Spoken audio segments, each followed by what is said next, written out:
نرحب بالممثل سليمان حسين، مرحب بك وان شاء الله امسيه سعيده عليك. انا برحب بكم كلكم. اول حاجه البدله دي طبعا يعني معذباني شويه ايجار كده. ولا شراء اهم شيء؟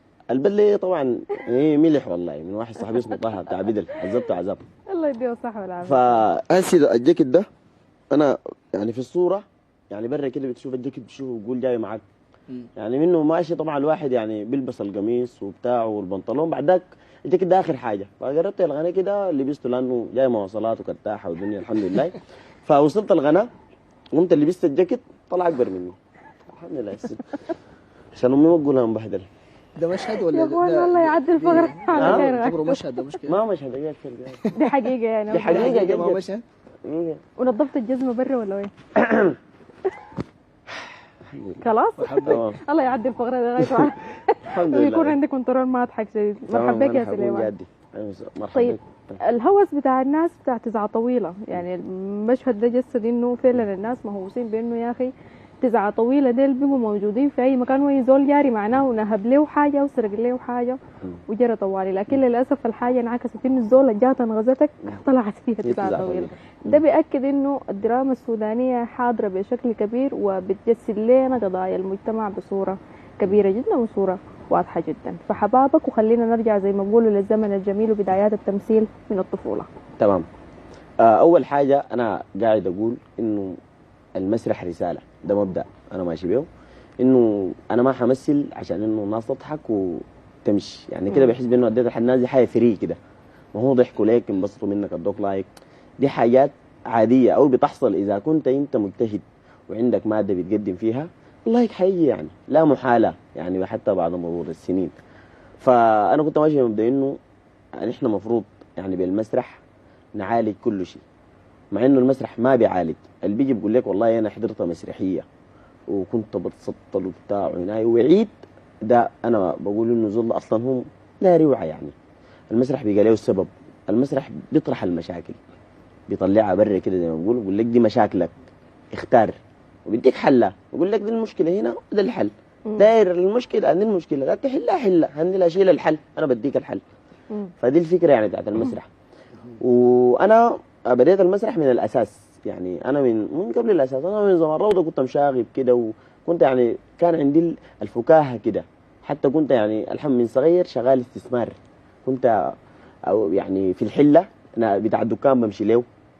بيجي عنده اغنيه كان مشهور بها في الحله، كان عندي لجنه صغيره كده بيجي ادندل كده احط الطبق النبق النبق النبق. الاغنيه دي انا بعملها بشيل 100 جنيه كبيره، تخيل اللي بتاع الدكان. وامشي لبتاع الفرم النبق النبق النبق بشيل 100 جنيه. انا لحد ما نهايه اليوم بكون طالع لي. ده استثمار ولا استنكاح؟ ده جد والله استثمار صح؟ ده استنكاح. ما استنكاح، الناس مستمتعه.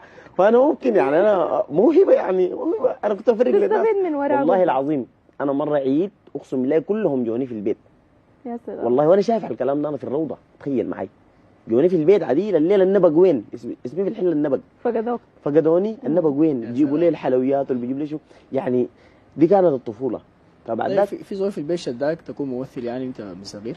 والله انا امي يعني كانت يعني هي بتتفاعل بي في ايش يعني يقول والله انت عندك حد تقدم. انا دريت انه امي وصلت ليفل انه انا مرات بكون عندي يعني مشهد في راسي ولا امي والله عندي فكره داير اعملها. الكلام ده قريب يعني. بتقول لي تمام دايرك تصور لي طوالي، بيقول لي هعمل شنو. تخيل يعني زول موقف امه واقفه على حيلها ماسكه الكاميرا كده وانا اي طبعا يعني كده والله جد يعني كنت بجربها. ممكن تصوير ياخذ لي ساعه، اللقطه ما تعجبني نقعد نعيدها ساعه انا وامي وهي صابره ومستمتعه شديد يعني. هي بتضحك يعني. انا مره عملت لي مقطع بايخ انا ما ضحكني وامي مبسوطه بتضحك. فانا امنت انه يعني الوقت ذاك يعني جاتني يعني ايمان انه امك دي في الشين في الزين هي بتجيب معاك، لكن لما انت تصل ليفل انه الحاجه دي بتضرك هي بتوقفك. فدي الام عامله كده. فانا يعني من هنا بحييها. هي حاليا يعني مشت رحله كده ترفيهيه، مشت الغرب ما شاء الله، هي قاعده في الغرب ومستمتعه شديد بالاجواء يعني. انا بحييها من هنا والله. يا سلام ربنا يديها الصحه والعافيه ويخليكم لبعض ان شاء الله. اللهم ودايما زي ما قلت الامهات هم عظيمات يعني. بعد العظمه الجميله والفكره اللي انت او الحاجه اللي انت طرحتها دي، هل عملت سكتش او جسدت اي حاجه للام؟ ايوه دي سكتش بيتكلم عن الام، والسكتش على ما اعتقد المفروض العرض، انا ما عارف. طيب خلينا نحن نشوف المشهد ونرجع نتواصل. حصل صلاتك. المشهد ده بيحكي عن شنو تحديدا؟ جشع التجار في السودان. انه التاجر السوداني وصل ليفل بعيد جدا صراحه كده من الجشع، انه يعني هسه انا جيت هنا انه لو القيامه قربت تمام الناس دي حيبيعوا مصلايات وحيبيعوا مصاحف جد وبسعر اعلى. وبسعر اعلى. يعني ديل التجار بتاعنا الليفل اللي وصلوا هسه ده يعني. هذه الحاجه دي انا ازمتني، جيت عملت لها المقطع ده يعني، ودي الحقيقه يعني.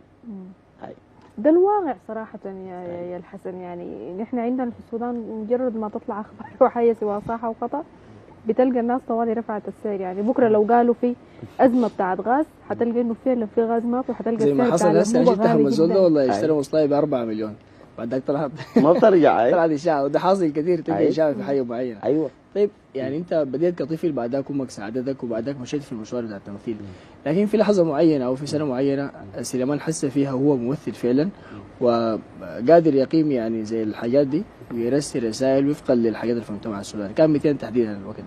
والله الكلام ده كان 2018.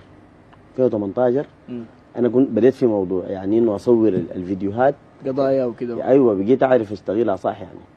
القضايا دي انا من الجامعه من 2016. انا اصلا قريت في جامعه كلها ناس يعني ناس وطنيين، يعني عندنا ثقافه، مسرح حقيقي. يعني انا في مؤسسه كنت، المؤسسه دي بيعلمونا المسرح الحقيقي، انه المسرح واقع، يعني تعكس الواقع بتاع المسرح بتاع البلد. يعني انا كزول ممثل، انا ما بمثل نفسي، انا بمثل المواطن اللي في الشارع بمثل. فكنا بنشتغل الحاجه دي جوا الجامعه، لانه جوا الجامعه ومحيط الجامعه ما عندها رولز بتحكمنا. لكن برا المجتمع كان الوقت داك بيخاف، يعني حتى في المسرح القومي، حتى احنا اشتغلنا مسرحيات في المسرح القومي ممنوعه من العرض، لانه المسرحيات دي لو اتعملت كده الناس ممكن طوالي من الوقت داك تطلع ثوره. صح. فنحن اشتغلنا مسرحيه اسمها نبتة حبيبتي، دي لدكتور هاشم صديق، دي بتتكلم عن حاجه اسمها الكهنه الخمسه.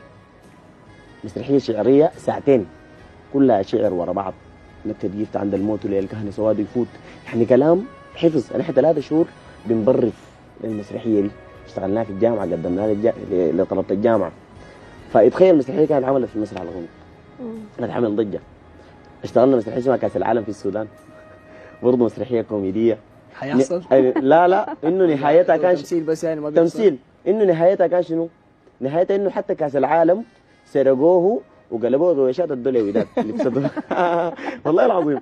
يعني تخيلت معي ده اللي البعيد طبعا، انه بجد. رسالة أخيرة، وصلنا وقت الختام، لكن رسالة أخيرة للمشاهدوك الآن وللممثلين تحديدا في إنه يهتموا بالقضايا وكذا يعني. أنا رسالتي بوجهها لأي زول شايفني وأنا شايفه حاليا، بقول إنه المسرح يعني حاجة مهمة جدا. المسرح أساسي حاليا في السودان. المسرح بدأ يستعيد النشاط بتاعه، زي ما شايفين في المسلسلات الرمضانية اللي حتنزل في رمضان ما شاء الله، زي فرق كرة القدم، يعني كمية مسلسلات حتنزل حتمتع الناس، وكلها فيها رسائل وكلها فيها قضايا. فده اللي يدل على انه نحن ماشيين في تطور في الدراما رغم ضعف الانتاج. فدي رسالة لكل الناس، يا ريت الناس يعني تبطل انها تستغل المسرح في انها تنشر عنصرية او جهوية او تفاصيل ما بتشبه المسرح. الناس تعيش وتنشر سلام. فدي رسالتي وكل الحب لكل الناس. يا سلام.